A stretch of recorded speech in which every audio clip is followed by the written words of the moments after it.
शिवरात्रि, जिसे हर शिव भक्त उस दिन के नाम से जानता है, वह दिन है जब महादेव और माता पार्वती शादी के पवित्र बंधन में बंधे थे।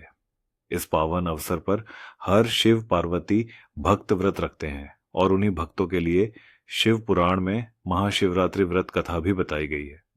लेकिन यह कथा शिव पार्वती की शादी से नहीं, बल्कि कथा के अनुसार जाने अनजाने में भी जो मनुष्य और जीव महाशिवरात्रि का व्रत कर लेते हैं, वे शिव कृपा के भागी बन जाते हैं और उनसे यमराज के दूत भी दूर हो जाते हैं। इस कथा को अंत तक सुनिएगा, यह आपके जीवन को बदल कर रख देगी और आपको अपनी भक्ति में भी एक नई ऊंचाई मिलेगी। मित्रों, पौराणिक काल में एक वन में भील रहता था जिसका नाम चित्रभानु था। उसका परिवार था। वहीं चित्रभानु बलवान और क्रूर स्वभाव का था और वह क्रूरतापूर्ण कर्म भी किया करता था। दरअसल वह हर रोज जंगल में जाकर हिरण और बाकी जानवरों का शिकार करता था और वहीं रहकर अलग अलग तरह की चोरियां किया करता था। उसने बचपन से ही कभी कोई शुभ कर्म नहीं किया था। इस तरह जंगल में रहते हुए भील का समय बीत गया। तभी एक दिन महाशिवरात्रि का पावन दिन आया, लेकिन उस दुरात्मा को उस व्रत के बारे में कुछ भी नहीं पता था। फिर उस दिन उस भील के माता पिता और पत्नी भूख से परेशान होकर उससे खाने की मांग करने लगे।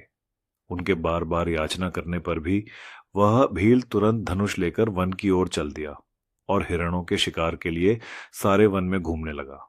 लेकिन पूरा दिन निकल गया पर उसे एक भी शिकार नहीं मिल पाया और फिर सूर्यास्त हो गया। शिकार न मिलने की वजह से उसे दुख हुआ और वह सोचने लगा कि अब मैं क्या करूं, कहां जाऊं। आज तो कुछ नहीं मिला, मेरे बच्चे और माता पिता का क्या होगा।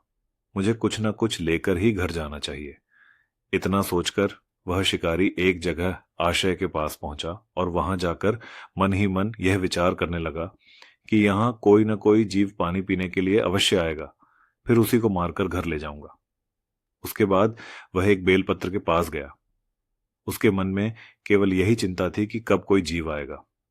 इसी प्रतीक्षा में भूख प्यास से वह वहां पर बैठा रहा और इस तरह रात हो गई। जब रात का पहला प्रहर आरंभ हुआ तो एक प्यासी हिरणी वहां पर आई, जिसे देखकर उसे हर्ष हुआ। उसने तुरंत अपने धनुष को उठा लिया। ऐसा करते हुए उसके हाथ से जल और बेलपत्र नीचे गिर गए। वहीं उसके नीचे शिवलिंग था, जिसके बारे में वह नहीं जानता था। इस तरह उस जल और बेलपत्र से शिव की प्रथम प्रहर की पूजा संपन्न हो गई। उस पूजा से उस शिकारी का बहुत सा पाप तत्काल नष्ट हो गया। अब उधर होने वाली आवाज को सुनकर हिरणी ने भय से ऊपर की ओर देखा। भील को देखते ही वह व्याकुल हो गई और बोली, तुम क्या करना चाहते हो? मेरे सामने सच सच बताओ। तब भील ने कहा, आज मेरे परिवार के लोग भूखे हैं, इसलिए तुम्हें मारकर मैं उनकी भूख मिटाऊंगा और उन्हें तृप्त करूंगा। भील के मुख से ऐसे वचन सुनकर हिरणी बोली, मेरे मांस से तुम्हें सुख होगा। इस अनर्थकारी शरीर के लिए इससे अधिक महान पुण्य का कार्य और क्या हो सकता है। उपकार करने वाले प्राणी को इस लोक में जो पुण्य होता है उसका 100 वर्षों में भी वर्णन नहीं किया जा सकता। परंतु इस समय मेरे सब बच्चे मेरे आश्रम में हैं। उन्हें अपनी बहन और स्वामी को सौंपकर लौट आऊंगी। लेकिन तुम मेरी इस बात को मिथ्या न समझो। मैं फिर तुम्हारे पास लौट आऊंगी, क्योंकि सत्य पर ही धरती टिकी हुई है। लेकिन तब भी भील ने उसकी बात न मानी। फिर हिरणी बोली, मैं तुम्हारे सामने ऐसी शपथ खाती हूं कि अगर मैं लौट कर न आऊं तो ब्राह्मण यदि वेद बेचे और तीनों काल संध्या बंधन न करे तो उससे जो पाप लगता है, पति की आज्ञा का उल्लंघन करके स्वेच्छा अनुसार कार्य करने वाली स्त्रियों को जिस पाप की प्राप्ति होती है, किए हुए उपकार को न मानने वाले, भगवान शंकर से विमुख रहने वाले तथा विश्वासघात और छल करने वाले लोगों को जो पाप लगता है, उसी पाप से मैं भी लिप्त हो जाऊं। इस तरह मित्रों, अनेकों शपथ खाकर जब हिरणी चुपचाप हो गई, तब उस भील ने उस पर विश्वास करके कहा, अच्छा, अब तुम अपने घर जाओ। जब वह हिरणी पानी पीकर अपने आश्रम मंडल में गई, तब रात का पहला प्रहर जागते जागते ही बीत गया। तब उस हिरणी की बहन उसी की राह देखती हुई जल पीने के लिए वहां आ गई। तभी भील ने फिर से बाण खींचा और एक बार फिर से पहले की भांति भगवान शिव के ऊपर जल और बेलपत्र गिर गए। बस फिर क्या, भील के द्वारा महादेव की दूसरे प्रहर की पूजा भी संपन्न हो गई। भील को बाण लिए देख हिरणी ने कहा, आप ये क्या कर रहे हैं?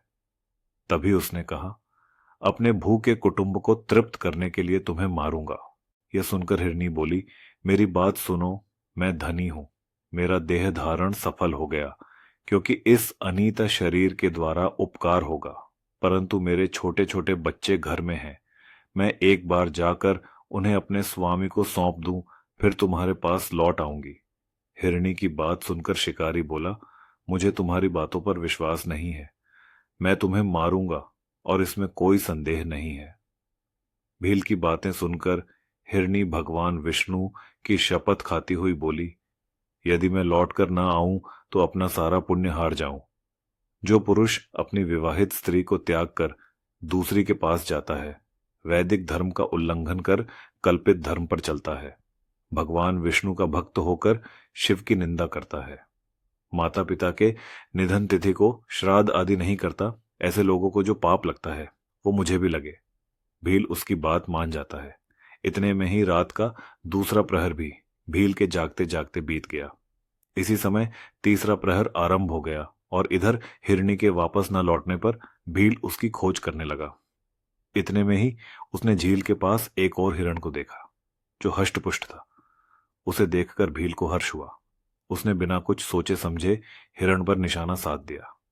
ऐसा करते समय एक बार फिर से जल और बेलपत्र शिवलिंग पर गिर गए, जिससे उसके सौभाग्य से शिव की तीसरे प्रहर की पूजा भी संपन्न हो गई। इस तरह भगवान ने उस पर अपनी दया दिखाई।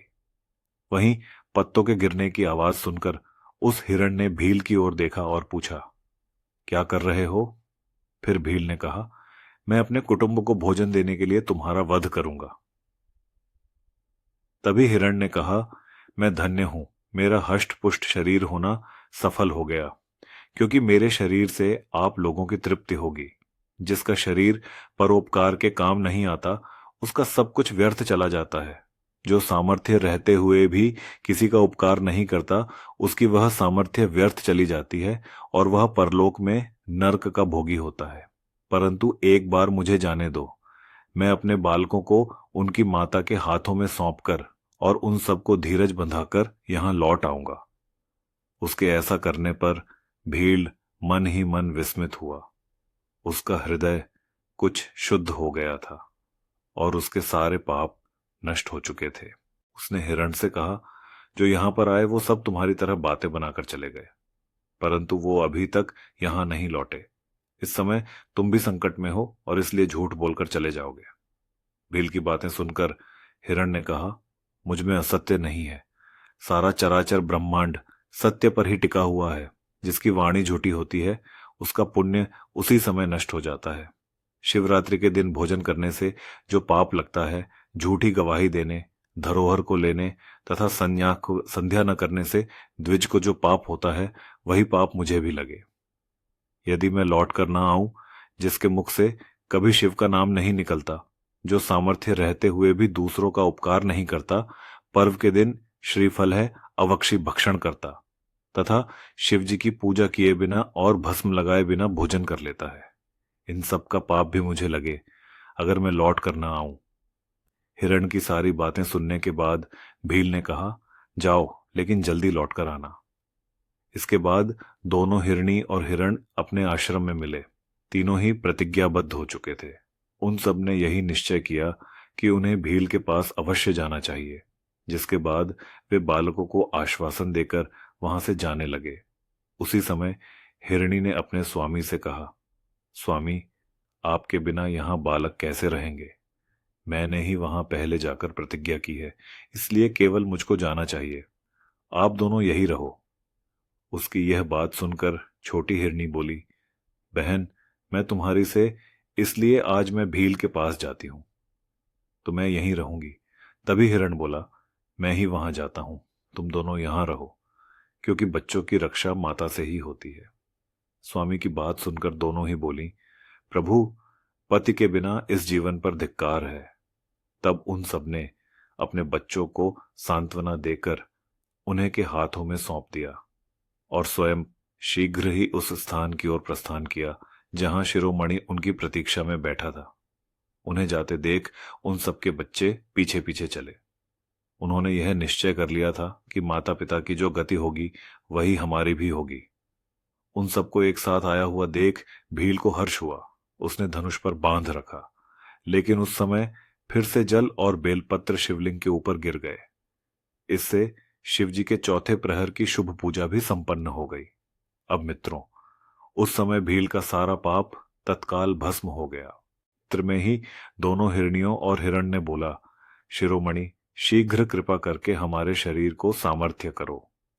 उनकी यह बात सुनकर भील को विस्मय हुआ। शिव पूजा के प्रभाव से उसे दुर्लभ ज्ञान प्राप्त हो गया। उसने सोचा, ये हिरण ज्ञानहीन पशु होने पर भी धन्य है, जो ज्ञानहीन होकर भी अपने शरीर से परोपकार करना चाहती है। लेकिन धिक्कार है मेरे जीवन को कि मैं उनके परिवार के कुकृतियों से अपने परिवार का पालन करता रहा। अब उसने अपने बाण रोक लिए और हिरण से कहा कि वे सब धन्य हैं और उन्हें वापस जाने दिया जाए।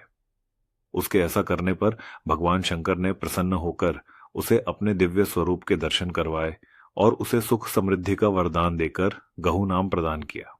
मित्रों, यह वही गहू था जिसके साथ भगवान श्री राम ने मित्रता की थी।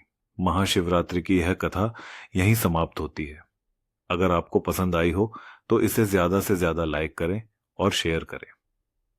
साथ ही ऐसी पौराणिक कथाओं के बारे में जानने के लिए अभी हमारे चैनल को सब्सक्राइब कर लें। आज की वीडियो में बस इतना ही। हमें इजाजत दें। आपका बहुत बहुत शुक्रिया।